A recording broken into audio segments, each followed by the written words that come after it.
අද අපි කරන්නේ රසායනික සමතුලිතතාව. මුලින්ම බලමු ප්‍රතික්‍රියා ගැන. මේ ප්‍රතික්‍රියා වර්ග දෙකක් තියෙනවා. ප්‍රතිවර්ත ප්‍රතික්‍රියා සහ ප්‍රතිවර්ත නොවන ප්‍රතික්‍රියා කියලා. ප්‍රතිවර්ත නොවන ප්‍රතික්‍රියාවක් කියලා කියන්නේ යම් කිසි ප්‍රතික්‍රියක දෙකක් හෝ තුනක් හෝ කිහිපයක් එකතු වෙලා ප්‍රතික්‍රියා කරලා ඵල එකක් හෝ දෙකක් හෝ කිහිපයක් හදන එක තමයි ප්‍රතිවර්ත නොවන ප්‍රතික්‍රියාවක් කියලා කියන්නේ. මේකේ ආපසු ප්‍රතික්‍රියාවක් නැහැ, ඉදිරි ප්‍රතික්‍රියාවක් විතරයි සිදු වෙන්නේ. අපි මේ ප්‍රතික්‍රියාව වලට කියනවා ගතික සමතුලිතතාවයේ නොපවතින ප්‍රතික්‍රියාව කියලා. ප්‍රතිවර්ත ප්‍රතික්‍රියාව කියලා කියන්නේ යම් කිසි ප්‍රතික්‍රියක දෙකක් හෝ කිහිපයක් එකතු වෙලා ඵල දෙකක් හෝ කිහිපයක් හදනවා. ඒ ඵල යලි අනිත් ප්‍රතික්‍රියා කළා නැවත ප්‍රතික්‍රියක අවස්ථාවට වත් වෙනවා. මේක තමයි ප්‍රතිවර්ත ප්‍රතික්‍රියාවක් කියලා කියන්නේ. ප්‍රතිවර්ත ප්‍රතික්‍රියාවක් ගත්තොත් මේක ගතික සමතුලිතතාවය පවතිනවා කියලා අපි සැලකනවා. මොකක් හරි උෂ්ණත්වයකදී ගතික සමතුලිතතාවය පවතිනවා කියලා අපි සැලකනවා. එතකොට ප්‍රතිවර්ත නොවන ප්‍රතික්‍රියාවක් ගත්තොත්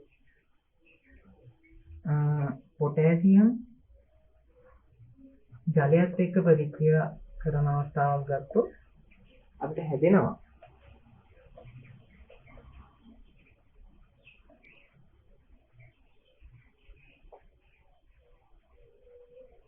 මේ වගේ ප්‍රතික්‍රියා. මෙයා ඉදිරියට විතරයි සිදු වෙන්නේ.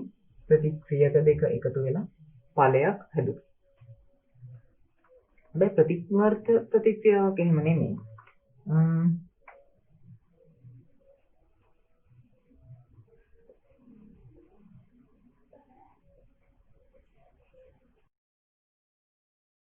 ප්‍රතිවර්ත ප්‍රතික්‍රියාවක් ගත්තොත් උදාහරණයක් විදිහට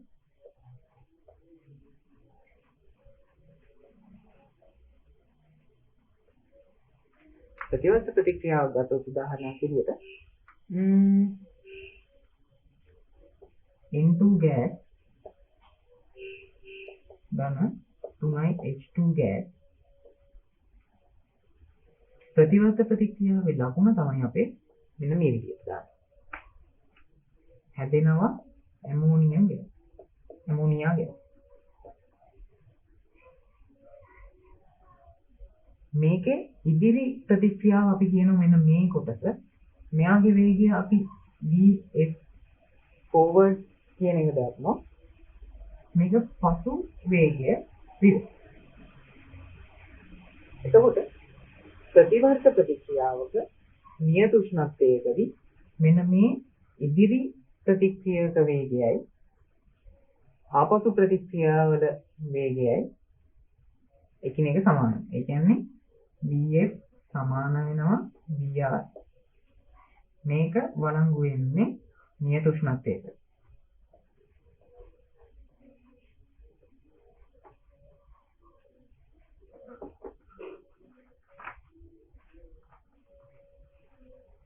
ඊට පස්සේ අපි බලමු ගතික සමතුලිතතාවයට එළඹි පද්ධතියක ගුණ. අපි හිතනවා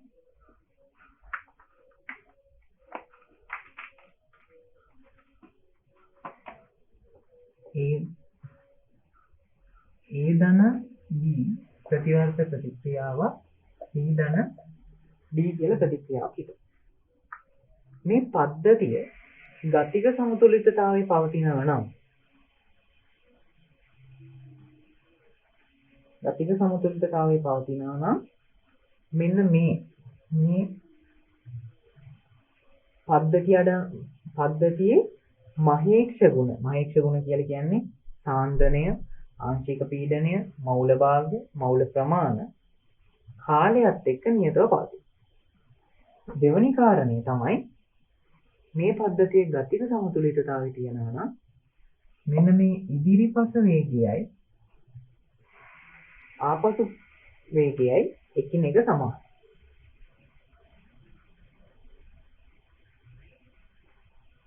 තුන්වෙනි එක ගතික සමතුලිතතාවය තියෙන පද්ධතියක ඉදිරි ප්‍රතික්‍රියාවේ ශීඝ්‍රතාවයෙන් පසු ප්‍රතික්‍රියාවේ ශීඝ්‍රතාවයෙන් එකිනෙක සමානයි. එතකොට මේව තමයි ගතික සමතුලිතතාවයේ තියෙන පද්ධතියක මහේක්ෂ ගුණ. එහෙම නැත්නම් මහේක්ෂ ගුණ නෙමෙයි පද්ධතියේ ගුණ. උදාහරණයක් විදියට අපි සමතුලිත පද්ධතියක අපි බලමු සාන්ද්‍රණයත් එක්ක කොහොමද විචලනය වෙන්නේ කියලා. කාලය. මම ගන්නවා මෙන්න මේ ප්‍රතික්‍රියාව H2 gas ධන I2 gas හැදෙනවා 2HI gas.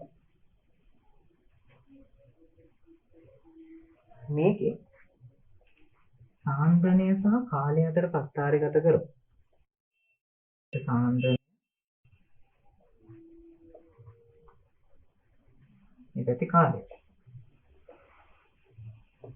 ආරම්භයේදී තියෙන්නේ අපේ පද්ධතියේ H2 සහ I2 විතරයි. එයාලා ප්‍රතික්‍රියා කරන්න එයාලගේ ප්‍රමාණය අඩු වෙනවා. එහෙනම් ආරම්භයේදී H2 ප්‍රස්ථාරේ මෙහෙම ඇවිත් එනවා. මේ විදිහට එනවා. I2 ප්‍රස්ථාරේ මවුල සංඛ්‍යා 1ට 1 නිසා මෙම ස්ථානෙම තමයි පටන් ගන්න ඕන.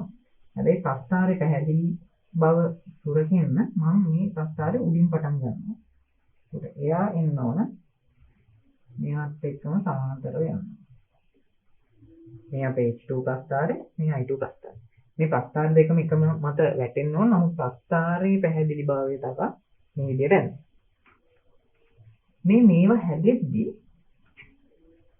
ආරම්භයේදී HI නැහැ. මෙයා ප්‍රතික්‍රියා කරන්න මේ HI නිපද වෙනවා. එයා එහෙනම් බිඳුවේ ඉඳන් ඉන්න වැඩි වෙලා එක්තරා අවස්ථාවක් දක්වාපත් වෙනවා.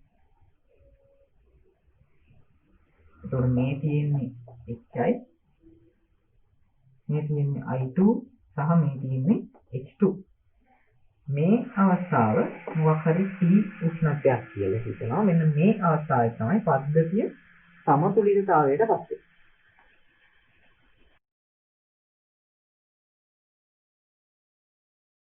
ඊට පස්සේ අපි ගන්න ඕන සමතුලිතතා නියත. රසායනික සමතුලිතතාවයේදී ප්‍රධාන සමතුලිතතා නියත දෙකක්. පළවෙනි එක තමයි Kc. දෙවෙනි එක Kp. ඒ කියන්නේ සාන්ද්‍රණයත් එක්ක අදාළ සමතුලිතතා නියතේ, පීඩනයත් එක්ක අදාළ සමතුලිතතා නියතේ. අපි බලමු. අපිට පුළුවන් මෙන්න මේ වගේ සමීකරණයක් ලියන්න.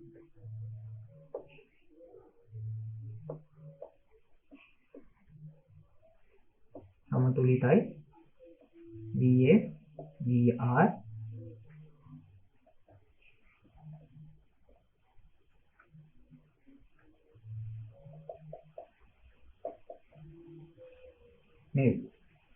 මෙයාගේ මෙන්න මේ ඉදිරි පස වේගයට අපිට සම්බන්ධයක් ලියන්න පුළුවන්. VS සමානුපාත වෙනවා ඉදිරිපස ප්‍රතික්‍රියාවට අදාළ වෙන්නේ මෙන්න මේ දෙන්නගේ මවුල සංඛ්‍යා. එහෙනම් A සාන්ද්‍රණයේ වරක් A, B සාන්ද්‍රණයේ වරක් B. මේක අපි නියතයකින් ගුණ කරොතින් Vx සමානයි Kx වරක්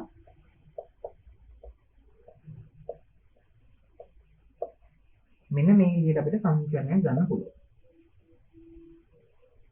ඊට පස්සේ මේ ආපසු ප්‍රතික්‍රියාව වෙන එකට VR සඳහා අපිට සමීකරණයක් ගන්න පුළුවන්. VR සමානුපාතික වෙනවා D ගෑස්ගේ D බලය E ගෑස්ගේ E බලය. මෙයත් අපිට සමතුලිතතාව නියතයකින් ගුණ කරොත් VR සමානයි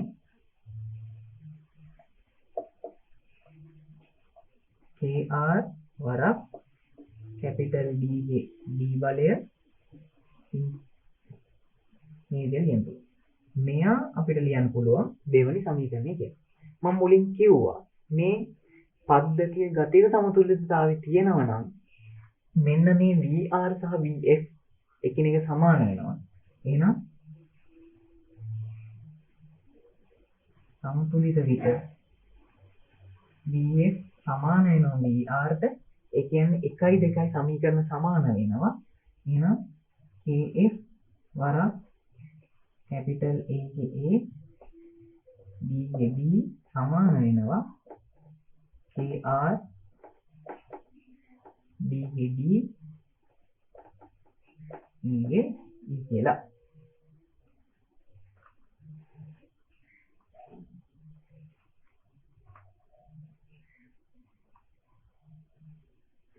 ඊට පස්සේ මම කරන්නේ මෙතන KF බෙදීම KR උක්ත කිරීමක් කරනවා.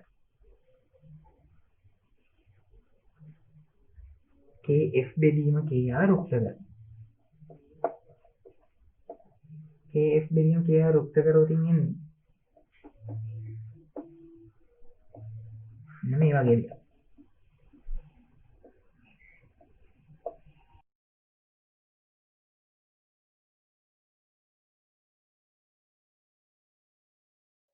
මෙන්න මේ කොටස කියන. නැත්නම් මෙන්න මේ KF බෙදීම KR ට කියනවා මම KC කියලා. KC කියලා කියන්නේ මෙන්න මේ අපි සමීකරණය ලියපු එකේ සමතුලිතතා සමීකරණයට අදාළ ඒ සමතුලිතතා සමීකරණේ සාන්ද්‍රණයට අදාළ සමතුලිතතා නියතය. මේ කොටස KC කියලා ගත්තොත් KC සමාන වෙනවා D ගේ D E ගේ E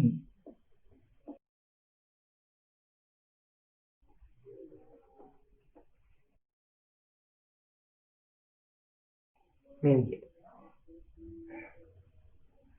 මෙයා තමයි සාන්ද්‍රණය ඇසුරෙන් සමතුලිතතා නියතය. මෙයා උෂ්ණත්වය මත පමණයි මේක රඳා පවතින්නේ. උෂ්ණත්වය වෙනස් වුණොත් KC වෙනස් වෙනවා. මේ වගේම දැන් අපි KC ට ප්‍රකාශනයක් ගත්තා. මේ වගේම අපිට පුළුවන් KP සඳහා ප්‍රකාශනයක් ගන්න. KP කියලා කියන්නේ එක් වායුවේ ආංශික පීඩනත් එක්ක සම්බන්ධ කරලා තමයි ප්‍රකාශනය ගොඩනගන්න හදන්නේ.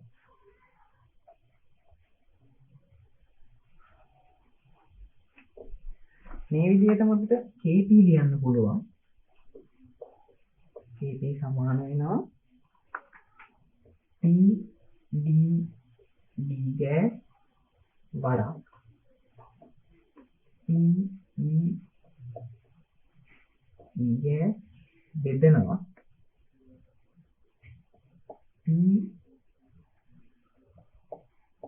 A gas වරක් P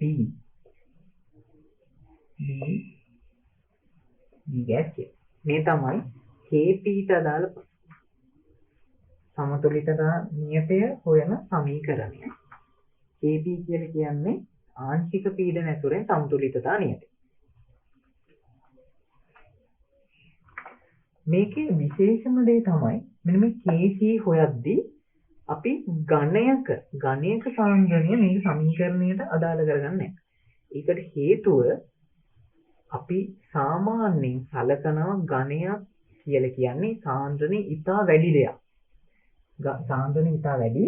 ඒක නිසා මෙයා සමතුලිත වෙද්දී ඝනයක සාන්ද්‍රණය වෙනස් වෙන්නේ නැහැ කියලා හිතලා ඝනයක සාන්ද්‍රණය සලකන්නේ නැහැ. KC හොයන්නේ.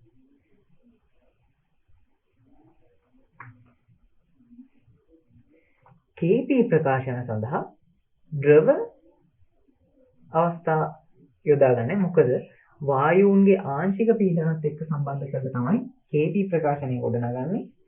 ඒක නිසා KP සඳහා ඝන වගේම ද්‍රව යොදාගන්නේ නැහැ. වායු පමණයි. දැන් අපි බලමු උදාහරණ කිහිපයක්.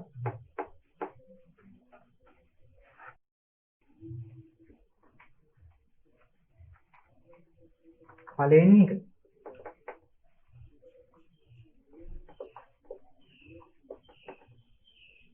A gas ධන B gas සමතුලිතයි 3යි D gas.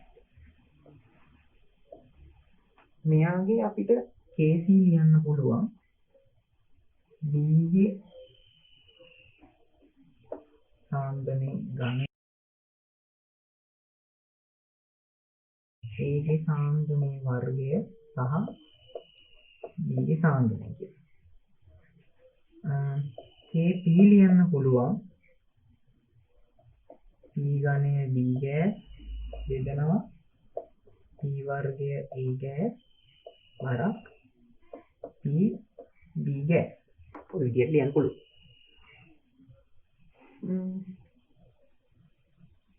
දෙවෙනි උදාහරණය ගමු. දෙවෙනි උදාහරණය තමයි 2යි Fe solid ධන 3යි H2O gas සමතුලිතයි Fe2O3 solid ධන 3යි H2 gas. එතකොට මම කිව්වා Kc සහ Kp ප්‍රකාශන දෙකටම අපි ඝන යොදාගන්නේ නැහැ. හේතුව ඝනයක සාන්ද්‍රණය ඉතා අධිකයි. ඒක නිසා සාන්ද්‍රණය වෙනස් වීම නොගෙනිය හැකි තරමට සලකන්න පුළුවන්. ඒක නිසා අපි සමතුලිතතා නියත ප්‍රකාශන ලියද්දී Kp සහ Kc සඳහා සාන්ද්‍රණ පදනම් කරගන්නයි. එතකොට මෙයාට ලියන්න පුළුවන් අපිට H2O H2 gas වල සාන්ද්‍රණය ඝනය එදනම් H2O gas ගේ ඝනය. Kp ට ලියන්න වෙන්නේ මේ ඝන දෙකක් නිසා යා ඉන්නේ නැහැ. P ඝනය H2 gas බෙදනවා P ඝනය H2O gas. මම ගන්නවා මෙන්න මේ සමීකරණය.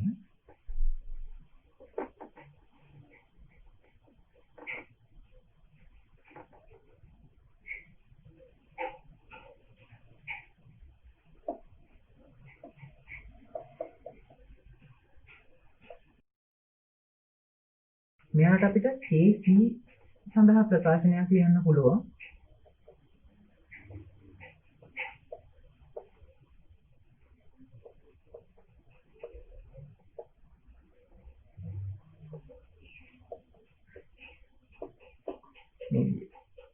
Kp ටත් අපිට ප්‍රකාශනයක් ලියන්න පුළුවන්.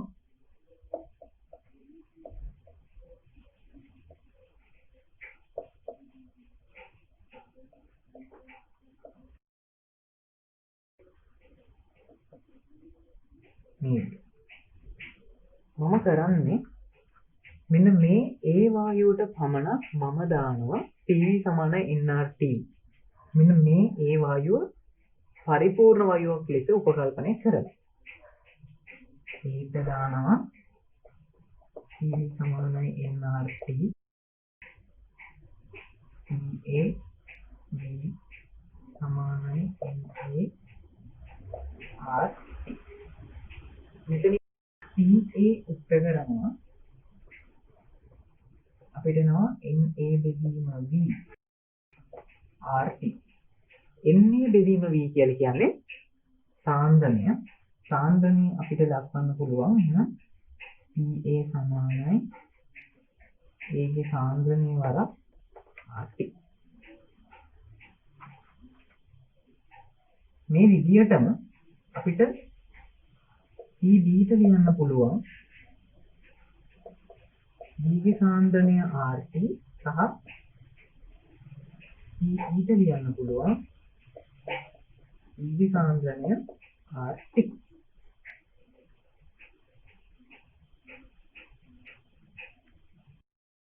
ඊට පස්සේ මම මේ කරන්නේ Kp ට ආපු අගයන් මෙන්න මෙතෙන්ට ආදේශ කරනවා. මෙන්න මේ අපි ලියාගත්තු සමීකරණයට ආදේශ කරනවා.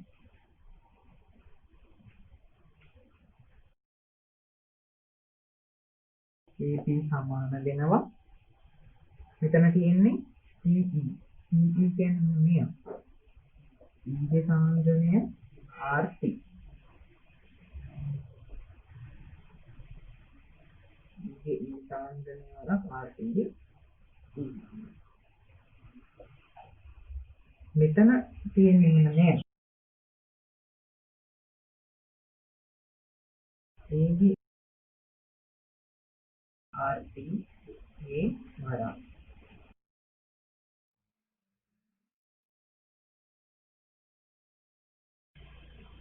ඊගේ V RT ගේ V නෝ විදියට ගන්න පුළුවන් මම මේ පැත්තම කරනවා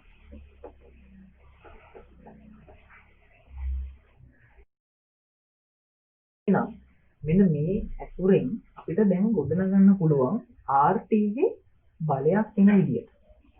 එහෙනම් මේක අපි ලියන්න පුළුවන් Kp සමාන වෙනවා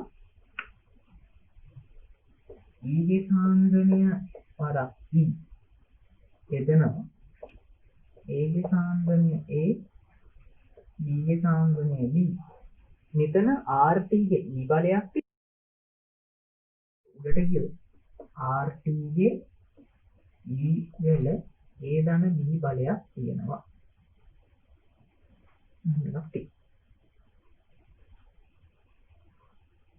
එතකොට මෙන්න මේ කොටස මෙන්න මේ රවුන්ඩ් කරන කොටස අපි දන්නවා මෙන්න මේ සමීකරණේ සමතුලිතතාවයට Kc කියන. එහෙනම් Kc සමානයි මෙන්න මේ ටිකට දාන්න පුළුවන් Kc වරක් RT ඊරින A ධන B කියලා. එහෙනම් අපිට පොදු ප්‍රකාශනයක් අපිට ලියන්න පුළුවන් මේකට.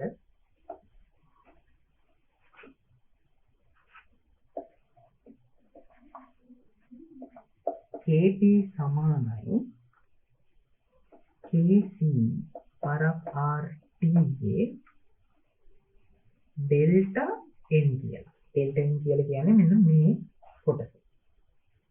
ඩෙල්ටා n කියලා කියන්නේ ඇත්තටම පළවල ස්ටොයිකියෝමිතිය වල එකතුව. මේ පළවල ස්ටොයිකියෝමිතිය වල එකතුව.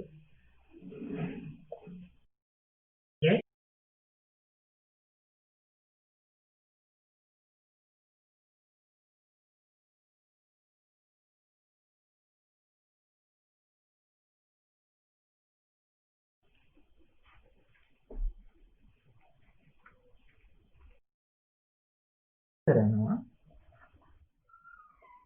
ප්‍රතික්‍රියකවල ස්ටොයිකියෝමිති වල එකතුව. මේ ප්‍රතික්‍රියක මේ දෙන්න ඒ දෙන්නගෙන් එකතු කරලා පළවෙනි ස්ටොයිකියෝමිතියෙන් අඩු කරනවා.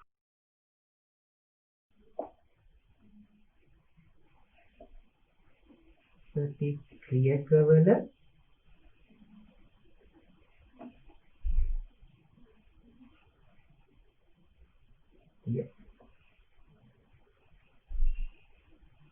එතකොට මේකේ Kp තියෙන නිසා ද්‍රව සහ ඝන ඇතුළත් වෙන්නේ නැහැ මේ ප්‍රකාශනකට.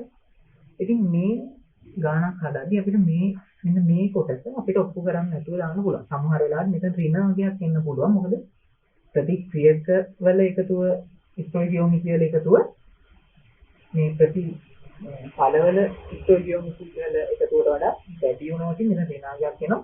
ඍණාගයක් આવොත් මේ RT යටට යනවා. ඊට පස්සේ අපි එනවා ලේචැටලිය මූලධර්මය. ලේචැටලිය මූලධර්මයෙන් කියලා කියන්නේ සංවෘත පද්ධතියක් තුල ගතික සමතුලිතතාවයට එළඹි ප්‍රතිවර්ත ප්‍රතික්‍රියාවක උෂ්ණත්වය, සාන්ද්‍රණය සහ පීඩනය වෙනස් කිරීමේදී එයට ප්‍රතිවිරුද්ධ ක්‍රියාවලියක් සමතුලිතතා පද්ධතිය විසින් සිදු කරනු ලබයි. මේ ක්‍රමය අපි කියනවා ලේචැටලිය මූලධර්ම කියලා. මොකද කියන්නේ සංකෘත පද්ධතියක් තියෙනවා. මෙයා ගතික සමතුලිතතාවය තියෙන්නේ. මෙයාගේ උෂ්ණත්වය, සාන්ද්‍රණය, පීඩනය වෙනස් කරන් පස්සේ පද්ධතියේ සිදුවන බලපෑම තමයි ලේචැටලිය මූලධර්මයේ කතා කරන්නේ.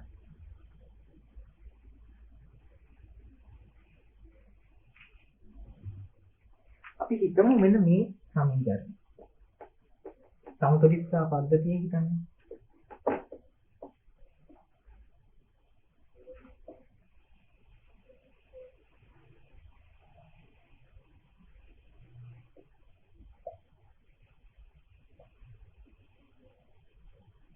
මෙයාගේ ඩෙල්ටා එන්ටල්පිය 120යි kJmol දින 1. ඒ ඉදිරිපස 1 දින 120යි. මෙයා ඍණ 120යි නම් ආපසු ප්‍රතික්‍රියා ධන 120ක් වෙන්න ඕන.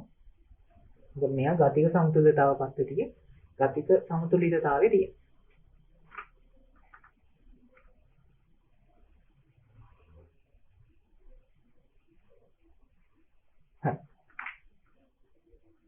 දැන් බලන්න මේ පද්ධතියේ උෂ්ණත්වය වැඩි කරනවා. පද්ධතියේ උෂ්ණත්වය වැඩි කරද්දී පද්ධතිය මගින් වැඩි කරපු උෂ්ණත්වය අඩු කරගන්න ලේචැටලිය මූලධර්මයට අනුව පද්ධතිය සැකසෙනවා. එහෙනම් උෂ්ණත්වය වැඩි කරනකොට උෂ්ණත්වය අඩු කරගන්න නම් ඕන ආපසු ප්‍රතික්‍රියාව. එහෙම නැත්නම් මේ තාප අවශෝෂණ ප්‍රතික්‍රියාව පද්ධතිය මගින් වැඩිපුර සිදු වෙනවා. තාප අවශෝෂණ ප්‍රතික්‍රියාව වැඩිපුර සිදු වෙනවා කියලා කියන්නේ A සහ B ගේ සමතුලිත මවුල ප්‍රමාණය වැඩි වෙනවා, B ගේ අඩු වෙනවා. ඒ කියන්නේ සමතුලිතතාවය වම් පැත්තට නැඹුරු වෙනවා. සමතුලිතතා අක්ෂය වම් පැත්තට නැඹුරු වෙනවා. මොකක්ද අපි කරේ? උෂ්ණත්වය වැඩි කරා. මේක ඉදිරි ප්‍රතික්‍රියාව තාපදායක ප්‍රතික්‍රියාවක්.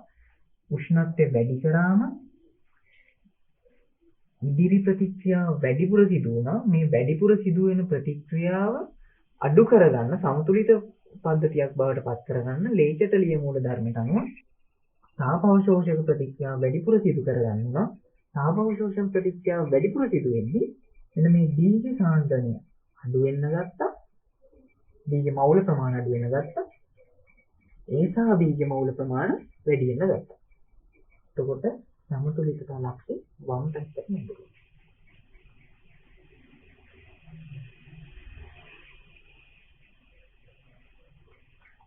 දැන් අපි බලමු පද්ධතියේ උෂ්ණත්වය අඩු කර. පද්ධතියේ උෂ්ණත්වය අඩු කරනවා කියලා කියන්නේ තාප අවශෝෂණ ප්‍රතික්‍රියාව වැඩිපුර සිදු වෙන්න ගන්නවා. එහෙනම් අපි පද්ධතියේ උෂ්ණත්වය අඩු කරා නම් ලේචැටලිය මූලධර්මය අනුව පද්ධතියේ උෂ්ණත්වය වැඩි කරගන්න නැඹුරු වෙනවා. පද්ධතියේ උෂ්ණත්වය වැඩි කරගන්නවා කියලා කියන්නේ මෙයා තාපදායක ප්‍රතික්‍රියාව වැඩිපුර සිදු වෙනවා. D ගේ මවුල ප්‍රමාණය වැඩි වෙනවා. A සහ B ගේ මවුල ප්‍රමාණය අඩු වෙනවා. එතකොට උෂ්ණත්වය අඩු කරවොත් සමතුලිත ලක්ෂ්‍ය දකුණු පැත්තට නැඹුරු වෙනවා.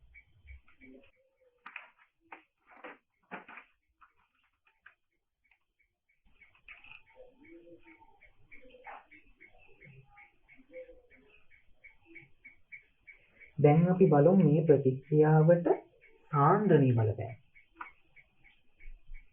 මම මෙන්න මේ පද්ධතියට A ගෑස් ප්‍රමාණය වැඩි කරනවා. බාහිරින් A ගෑස් දානවා. බාහිරින් A ගෑස් දැම්මහම ලේචැටලිය මූලධර්මය අනුව මේ පද්ධතිය බාහිරින් ආපු A ගෑස් ප්‍රමාණය අඩු කරගන්න පද්ධතිය පෙළඹෙනවා. බාහිරින් ආපු A ගෑස් ප්‍රමාණය අඩු කරගන්න නම් ඉදිරි ප්‍රතික්‍රියාව වැඩිපුර සිදු වෙලා D ගෑස් ප්‍රමාණය වැඩි වෙන්නට ඕන. එහෙමනම් බාහිරින් A ප්‍රමාණය වැඩි කරොත් ඉදිරි ප්‍රතික්‍රියාව වැඩිපුර සිදු වෙලා සමතුලිතතා ලක්ෂ්‍ය දකුණු පැත්තට නැඹුරු වෙයි. D ගේ සාන්ද්‍රණය වැඩි කරොත් මොකද? D ගේ සාන්ද්‍රණය වැඩි කරොත් D ගේ සාන්ද්‍රණය වැඩි වුණු නිසා D ගේ සාන්ද්‍රණය අඩු කරගන්න පද්ධතිය සැකසෙනවා. D ගේ සාන්ද්‍රණය අඩු කරගන්න පද්ධතිය සැකසෙනවා නම් ආපසු ප්‍රතික්‍රියාව වැඩිපුර සිද්ධ වෙලා සමතුලිතතා ලක්ෂ්‍ය වමට නැඹුරු වෙනවා. එතකොට A සහ B ගේ මවුල ප්‍රමාණය වැඩි වෙනවා. මවුල ප්‍රමාණය වැඩි වෙනවා කියන්නේ A සහ B ගේ සාන්ද්‍රණ වැඩි වෙනවා.